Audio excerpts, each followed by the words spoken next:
नमस्कार, मैं doctor Ashwin Apte, paediatric and newborn surgeon, lake city hospital Bhopal से।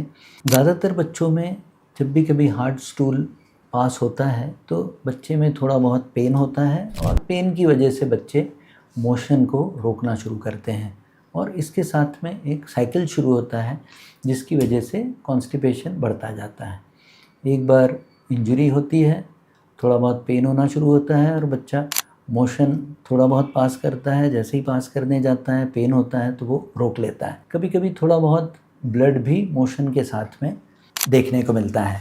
जिन बच्चों में इस तरह का कॉन्स्टिपेशन अक्सर देखने को मिलता है, ये बच्चों में इजीली टैकल होता है। थोड़ा बहुत हमें फीडिंग हैबिट्स पे ध्यान देना होगा, थोड़ा बहुत डाइट पे ध्यान देना होगा और थोड़ा बहुत टॉयलेट ट्रेनिंग पे ध्यान देना होगा।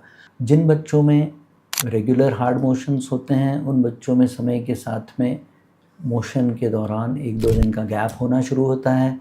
ये एक और इंडिकेशन है कि बच्चे में पेन हो रहा है और वो मोशन करने से कतरा रहा है। एक कंडीशन है जिसे हम हर्शस्प्रिंग्स डिसीज़ बोलते हैं, जिसमें कि आंत के अंदर नसों की कमी होती है। There is deficiency of ganglion cells in the gut, myenteric and mesenteric plexus, जिसकी वजह से इंटेस्टाइन की, रेक्टम की या सिग्मॉइड रीजन की मोटिलिटी कम होती है and that is the reason for constipation. ये एक स्पेसिफिक कंडीशन है हर्शस्प्रिंग्स डिसीज़, जिसमें कि बच्चे में कॉन्स्टिपेशन की परेशानी कुछ बच्चों में अर्ली एज में शुरू होती है, कुछ बच्चों में बढ़ती हुई उम्र के साथ में कॉन्स्टिपेशन होता है। कुछ बच्चों में अर्ली न्यूबॉर्न पीरियड में एब्डोमिनल डिस्टेंशन और फेलियर टू पास मेकोनियम के साथ में एक न्यूबॉर्न बच्चा प्रेजेंट करता है, जिसमें कि हम जब परीक्षण करते हैं तो बच्चे का एनल कैनाल बहुत टाइट होता है और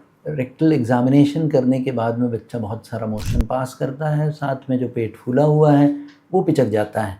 उन बच्चों में समय के साथ में कॉन्स्टिपेशन का बढ़ते जाना एक इंडिकेशन है कि कहीं बच्चे में सिर्फ हैबिचुअल कॉन्स्टिपेशन ना होने के साथ में कहीं नसों की कमी होने की स्थिति तो नहीं है, जिसे हम हर्शस्प्रिंग्स डिसीज़ बोलते हैं।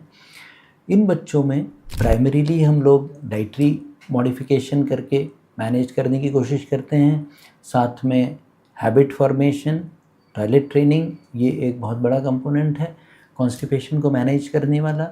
और तीसरी कंडीशन है मेडिकेशन, जिसमें कि हम लोग स्टूल सॉफ्टनर्स देते हैं, फ्लूइड इनटेक को बढ़ाने के लिए बोलते हैं और हैबिट फॉर्मिंग फॉर डेफिकेशन, दिन में 1 बार 2 बार टॉयलेट ट्रेनिंग करके डेफिकेशन के हिसाब से बच्चों को प्रमोट करते हैं। मैं doctor Ashwin Apte, lake city hospital Bhopal में।